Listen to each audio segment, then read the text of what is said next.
हमारे संघ के सभी साथियों को हमारा नमस्कार है। इस संसार में हर एक मनुष्य न जाने कितने कर्म कांड किए जा रहा है। उस अंधकार को मिटाने के लिए जो सिर्फ एक भ्रम है और भ्रम के सिवा कुछ नहीं। उस भ्रम को अगर जानना है तो अपने घर के भीतर ज्योत जलाइए ज्ञान की। जब उस ज्योत का प्रकाश घर में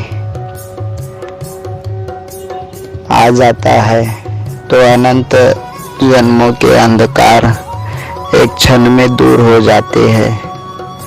उस अंधकार को कहीं मिटाना नहीं पड़ता है। आज इस जगत में बहुत से लोग भ्रम में जीते हैं क्योंकि वह मन के तल पे जीते हैं।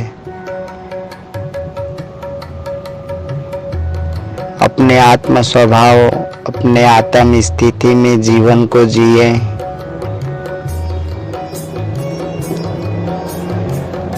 आज इस संसार में इतने बड़े बड़े ज्ञान के बोल बोले जाते हैं,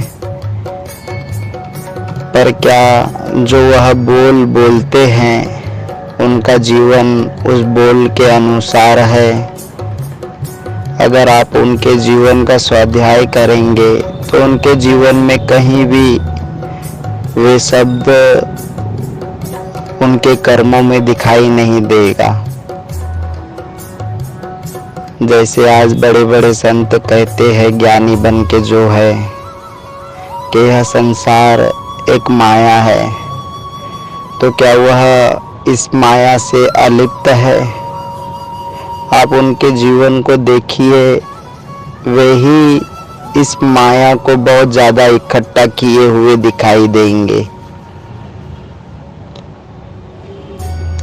और भी बहुत से ज्ञानी जन जो ज्ञान के शब्द कहते हैं कि यह जीवन शाश्वत है, आत्मा अमर है, हम न कभी जन्म लेते हैं न कभी मरते हैं, लेकिन जब मृत्यु की दस्तक उन्हें दिखाई पड़ती है तो वे ही भयभीत और चिंतित बहुत ज़्यादा दिखाई देते हैं।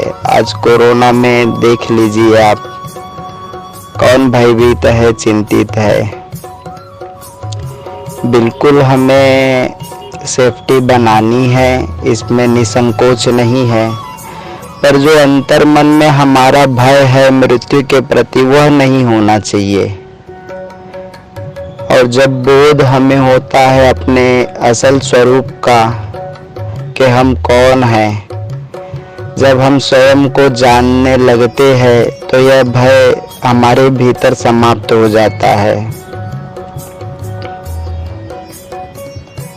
इस संसार में जाग के जिए, गुरु हमें दृष्टि देता है। ऐसे जिए जैसे कमल कीचड़ में होता है, ऐसे ही संसार में जिए। संसार में तो रहे पर संसार आपके भीतर ना रहे।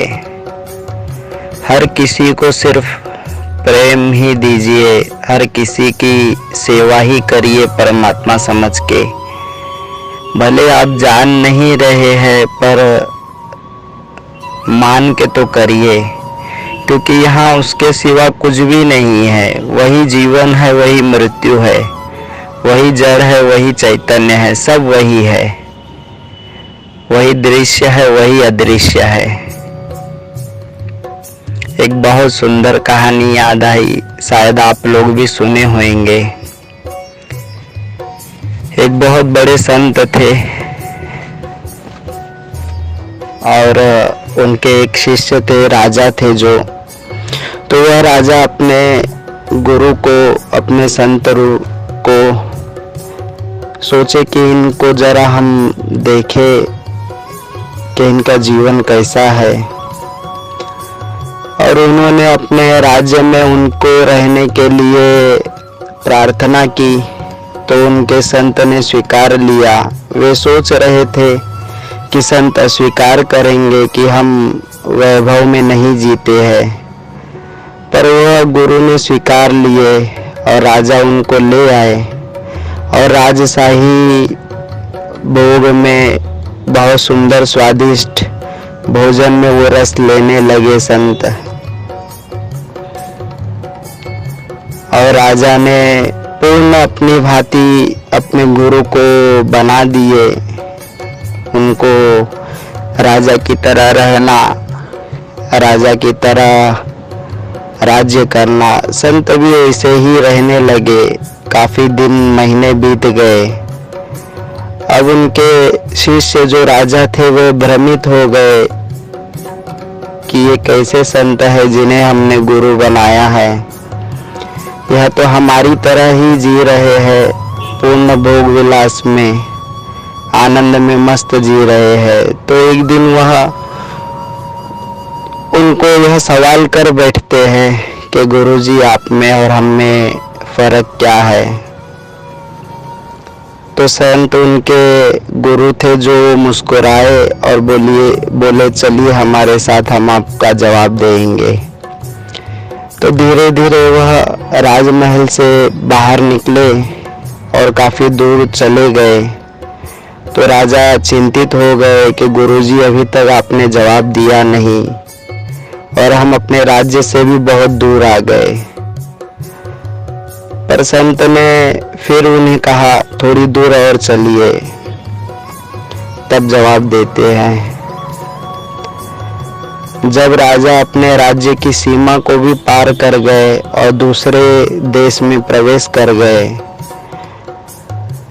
तब भी संत को कुछ जवाब न देते उन्होंने पूछा कि हे गुरुवर अभी तो जवाब दे दीजिए, अब हम दूसरे की सीमा में आ गए और दूसरे राज्य कहीं हमें नुकसान न कर दे। अपनी भयभीत और चिंता को जाहिर करते हुए राजा ने कहा। तो संत ने उन्हें बोले कि आप अभी भी समझे नहीं, हमने जवाब दे चुके हैं, आप में और हम में फर्क क्या है। राजा बोले गुरुवर हम नहीं समझे। तो संत ने कहा हमारी दिशा आगे है, आप चल सकते हैं हमारे साथ। तो राजा ने कहा नहीं गुरुवर, मेरा तो यह राज्य पीछे रह गया है, मेरा परिवार, मेरा राज्य, मेरा महल, यह सब पीछे है। तो संत ने वही कहा कि देखिए महल में आप भी थे, हम भी थे, लेकिन यह महल, यह राज्य आपके भीतर है और हमारे भीतर नहीं है। तो बस इतना ही फर्क है आप में और हम में। हम कहीं भी जीते हैं, कहीं भी रहते हैं, मस्त रहते हैं, लेकिन हमारे भीतर कुछ भी नहीं रहता है, एक परमात्मा के सिवाय, एक सत्य के सिवाय। तो ऐसे ही जीवन को जीना है हमें भी। गुरु यही सिखा रहा है, यही बता रहा है। इस संसार को मेहमान की तरह जीना सीख जाइए। इस संसार में हम आए हैं और जाएंगे भी। यह शरीर हमें मिला है, यह शरीर छोड़ना भी है। यह बोध बनाए रखिए। जितना आप मृत्यु के बोध को बनाए रखेंगे, उतना ही उस सत्य के निकट आप पहुंच पाएंगे। हमारे सभी साधकों को हमारा नमस्कार है।